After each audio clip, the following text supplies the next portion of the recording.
Hello, everyone, and welcome to USA Volleyball's COVID-19 update number 3.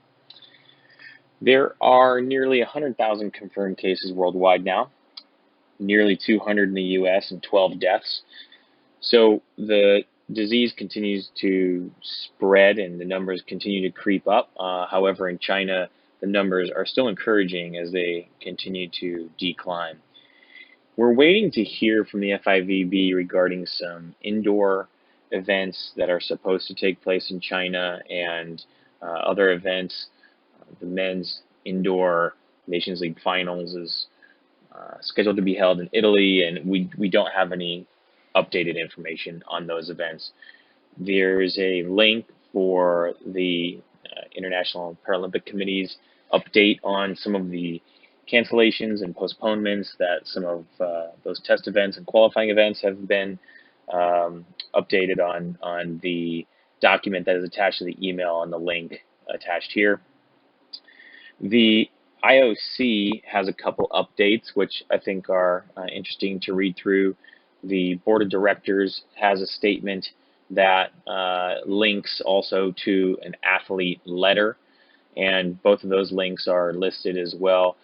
You know, nothing earth-shattering in those letters other than the IOC is fully committed to successful Olympic Games in Tokyo 2020 starting July 24. So right now, they're not deviating from the current plan for the Olympics to proceed.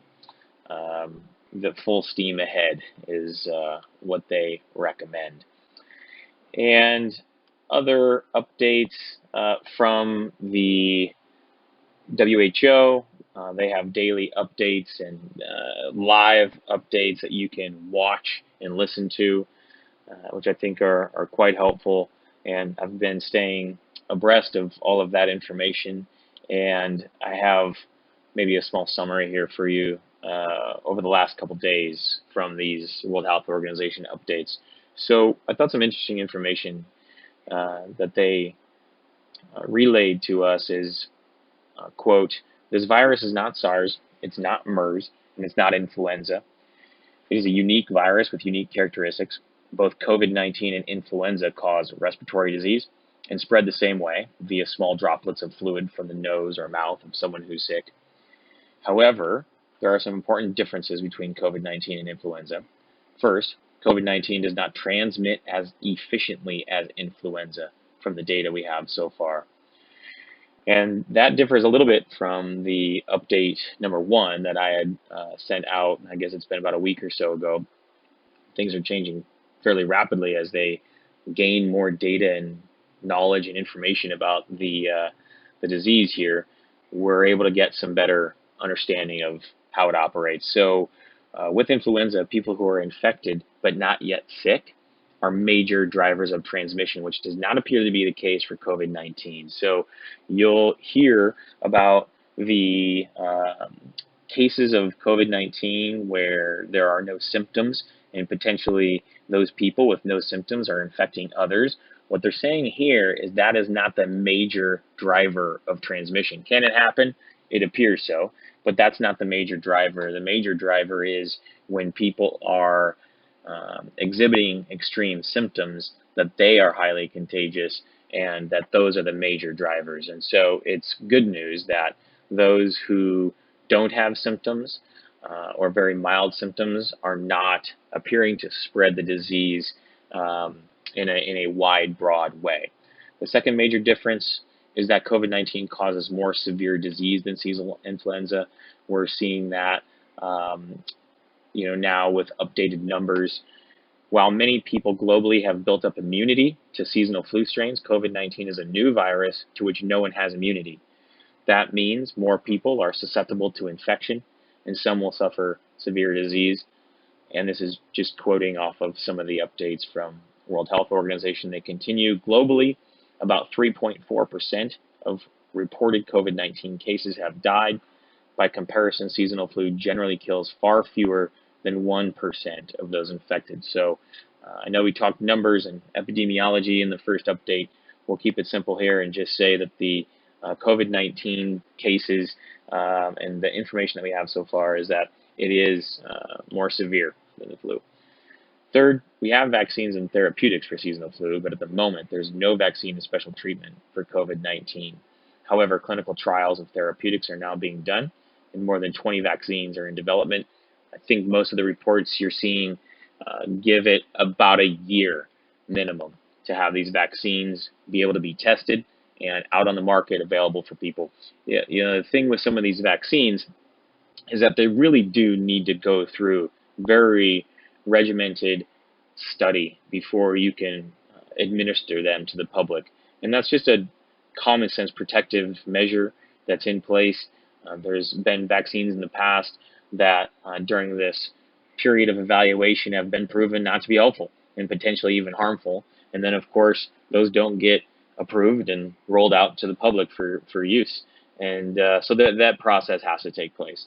And so that's why it takes so long, because you just need to know that it's not going to harm people and that it's going to be effective. They continue, and fourth, we don't even talk about containment for the seasonal flu. It's just not possible, but it is possible for COVID-19. There is optimistic results in China with the cases and deaths decreasing, and that they've done a nice job containing it. So I think there's a little optimism there that this can be contained, and we just don't have to go into management mode. We can still try and contain it. They also say they're concerned about the country's abilities to respond are being compromised by severe and increasing disruption of the global supply of personal protective equipment, causing rising demand and hoarding and misuse. So he kind of scolds people in hoarding and misusing some of this personal protective equipment. Shortages are leaving doctors, nurses, and other frontline healthcare workers dangerously ill-equipped to care for COVID-19 patients due to limited access to such supplies: gloves, masks, respirators, goggles, face shields, gowns, aprons. So that's a summary of the World Health Organization updates. You can see them in their entirety live, and some of these updates summaries on their website. I have a link there. Lastly, we have an updated document that outlines some preventative strategies. We've kind of bolstered up the recommendation, worked with our USOC dietary staff, specifically Rachel Mack, ways to reduce the risk of illness in athletes. Obviously, this isn't directly geared towards limiting COVID-19. However, it definitely is the same type of precautions that you would take for other infectious disease. Avoid any unnecessary touching the eyes, nose, and mouth. Cough or sneeze into the elbow and not on the hands. Get a flu vaccine. Minimize contact with sick people. Wash hands regularly and effectively with soap and warm water, especially after cough or sneeze. Carry alcohol-based hand sanitizer. Adopt strategies that facilitate good quality sleep. Wash and peel fruit before eating. Do not share water bottles, cups, silverware, towels, etc. with other people. And that wraps up COVID-19 update number 3.